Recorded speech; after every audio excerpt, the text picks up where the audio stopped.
Hey, welcome to Chet Chat, and I'm your host Chetna. The guest on my show today is Madhav. Hey Madhav, welcome to the show. Madhav is a squash player for the Indian national team, and he was recruited into Harvard primarily to play sports.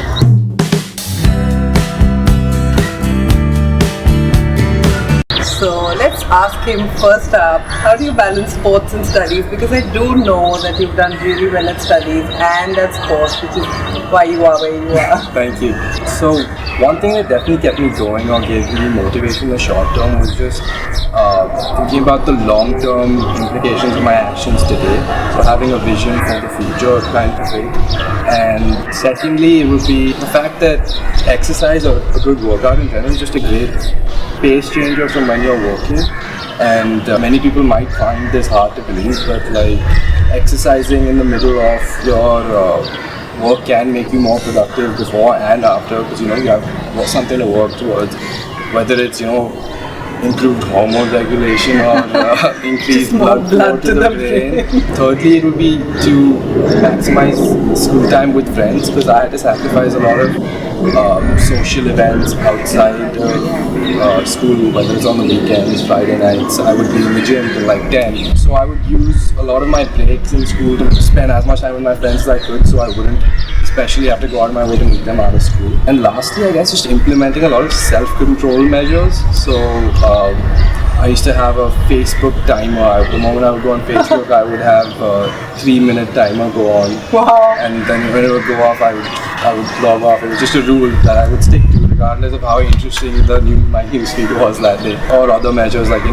could give your Snapchat password to your mother and say that I have to study for my board exams, and of course, no matter how persistent you are with asking for it back, you're not going to get it back. So it's just trying to maximize your productivity in whatever you do, and when you do go out, you have a great time because you know that you're not sacrificing anything on the side.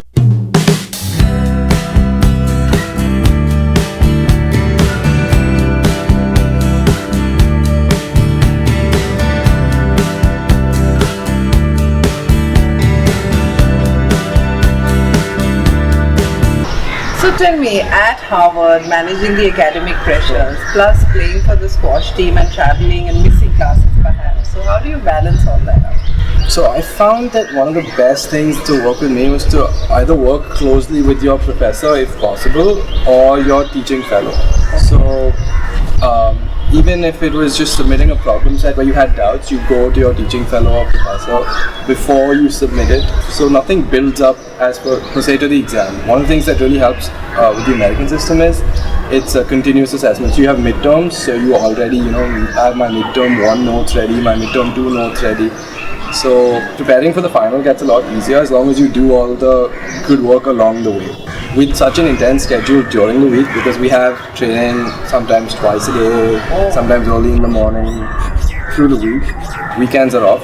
I had this one rule where I used to take Friday nights after 8 or 8:30 just off to blow off some steam, because I did so much work during the week, and that was my way of making sure that I was having a balanced social life with a work life and a academic life. That's one of the things helped me give me the perception of that, I'm having fun and I'm working, I'm getting a lot of work done. I supplemented it with this rule where I would do a lot of my next week's work the week before, especially for subjects like writing, because things with essays is when you're done with an essay, you can't really do much in the immediate future to improve it, but if you look at it 4 days down the line, you can really critique yourself. Another tip that I found really helpful was taking lecture notes on a writing pad or a notebook as opposed to a laptop. Okay. So while everyone does use their laptop, and people will look at me like, what are you doing? 18th century. Yeah. I found that as a good way to control not getting distracted, because you have your internet open, and American internet is so much faster than Indian internet, one.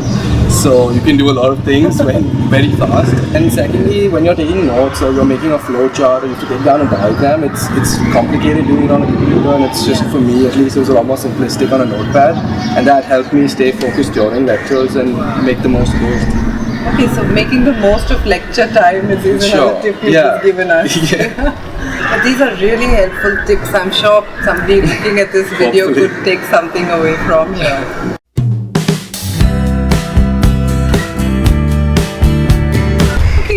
Madhav, there's so much talk about freshman 15, and then when I look at you with your exercise regimens, I think could you give us some advice on how to keep that?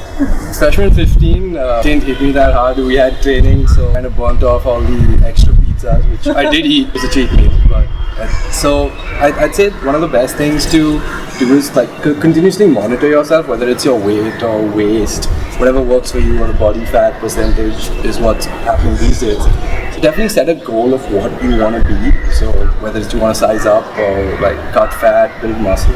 Definitely have a goal that you can tangibly measure, because I mean you won't know how hard to push if you don't know where you're going. Secondly, there's this concept called flexible dieting, where you can just alter your lifestyle just a little bit by making small tweaks, and over a month or 2 months you could see better results in your body. So whether it's switching out white potatoes for sweet potatoes. Sweet potatoes have a much lower glycemic index than white potatoes, and it's much more of a complex carbohydrate, digest slowly, so it won't cause that much body fat deposition. Or you could wake up and drink 2 glasses of very cold lemon water. That's set to increase metabolism for 3 or 4 hours and help you burn more calories through the day. Very cold? Very cold water. Oh, German I thought it's research. warm water. New research, I guess. Okay, I'll try that. Yeah, so it's just making small changes without going too much out of your way or losing track from whether it's your academics or extracurriculars. You can have a much healthier you in half a year or 4 months.